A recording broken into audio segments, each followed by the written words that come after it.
Shalom bagi kita semuanya.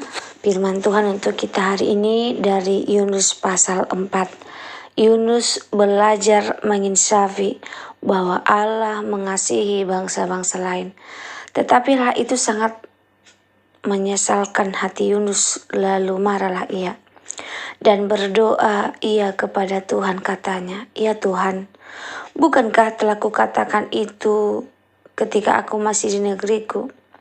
Itulah sebabnya maka aku dahulu melarikan diri ke Tarsis, sebab aku tahu bahwa Engkaulah Allah yang pengasih dan penyayang, yang panjang sabar dan berlimpah kasih setia, serta yang menyesal karena malapetaka yang hendak didatangkannya. Jadi sekarang ya Tuhan, cabutlah kiranya nyawaku, karena lebih baik aku mati daripada hidup." Tetapi firman Tuhan, "Layakkah engkau marah?" Yunus telah keluar meninggalkan kota itu dan tinggal di sebelah timurnya. Ia mendirikan di situ sebuah pondok dan ia duduk di bawah naungannya menantikan apa yang akan terjadi atas kota itu. Lalu atas penentuan Tuhan Allah tumbuhlah sebatang pohon jarak melampaui kepala Yunus untuk menaunginya, agar ia terhibur daripada kekesalan hatinya. Yunus sangat bersuka cita karena pohon jarak itu. Tetapi keesokan harinya ketika fajar menyingsing, atas penentuan Allah datanglah seekor ulat yang merengek pohon jarak itu sehingga layu. Segera sesudah matahari terbit, maka atas penentu Allah bertiuplah angin timur yang panas terik sehingga sinar matahari menyakiti kepala Yunus. Lalu rebahlah ia lesu dan berharap supaya mati. Katanya, "Lebih baiklah aku mati daripada hidup." Tetapi firman Allah kepada Yunus, "Layakkah engkau marah karena pohon jarak itu?" Jawabnya, "Selayaknya lah aku marah sampai mati."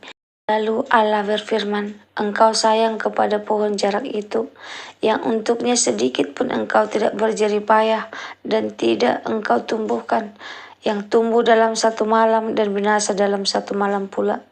Bagaimana tidak aku akan sayang kepada Niniwe, kota yang besar itu, yang berpenduduk lebih dari 120.000 orang, yang semuanya tak tahu membedakan tangan kanan dari tangan kiri dengan ternaknya yang banyak?" Penjelasan singkat dan renungan dari Yunus pasal 4. Kemarahan Yunus kecewa dan marah kepada Tuhan karena mengampuni Niniwe. Ia merasa usahanya sia-sia dan lebih memilih mati daripada melihat belas kasih Allah dinyatakan kepada musuh bangsanya. Tuhan bertanya, "Layakkah engkau marah?" Pertanyaan ini menunjukkan bahwa kemarahan Yunus tidak berdasar dan emosional, bukan rohani. Yunus menunggu di luar kota, masih berharap Tuhan akan menghukum Niniwe. Ini menunjukkan hatinya belum sepenuhnya selaras dengan belas kasihan Allah. Tuhan menumbuhkan pohon jarak sebagai naungan bagi Yunus, lalu membiarkannya layu. Tuhan memakai kenyamanan fisik Yunus untuk menyampaikan pelajaran rohani. Yunus senang atas kenyamanan sejenak, tapi tidak peduli pada nyawa ribuan manusia. Tuhan menegur Yunus yang lebih peduli pada pohon jarak daripada kehidupan manusia. Allah menunjukkan belas kasih-Nya yang jauh lebih besar, bahkan kepada orang yang tidak mengenalnya. Renungannya untuk kita. Hati Allah berbeda dengan hati manusia. Yunus ingin keadilan dijatuhkan, tapi Tuhan menunjukkan belas kasihan. Kadang kita juga mengharapkan orang lain menerima balasan karena kejahatannya, padahal Allah ingin memberikan kesempatan untuk bertobat. Apakah kita rela melihat kasih Tuhan juga turun atas orang yang pernah menyakiti hati kita? Kemarahan diri bisa membutakan. Yunus marah, kecewa, dan egois. Ia tidak bisa menerima bahwa belas kasih Tuhan jauh lebih besar daripada rencana hukuman. Emosi bisa menutupi kebesaran kasih Tuhan yang lebih luas. Apakah kita sedang mempertahankan kemarahan atau luka lama dan lupa bahwa Tuhan memanggil kita untuk mengampuni? Pentingnya mempunyai hati seperti Allah.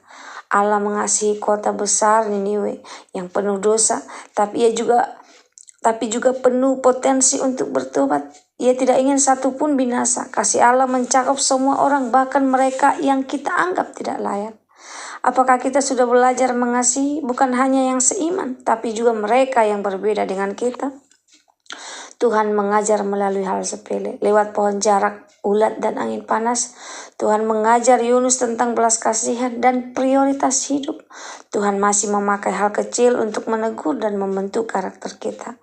Apakah kita peka terhadap teguran Tuhan yang datang dalam situasi sehari-hari? Kesimpulan firman Tuhan untuk kita hari ini, kitab Yunus tidak ditutup dengan tindakan Yunus, melainkan dengan pertanyaan terbuka dari Tuhan. Itu mengajak pembaca kita sendiri untuk berefleksi. Apakah kita lebih mencintai kenyamanan pribadi daripada keselamatan sesama? Apakah kita rela hati kita diubahkan agar serupa dengan hati Allah yang penuh belas kasihan? Semoga firman Tuhan hari ini menjadi berkat bagi kita. Terima kasih, Tuhan Yesus memberkati. Shalom.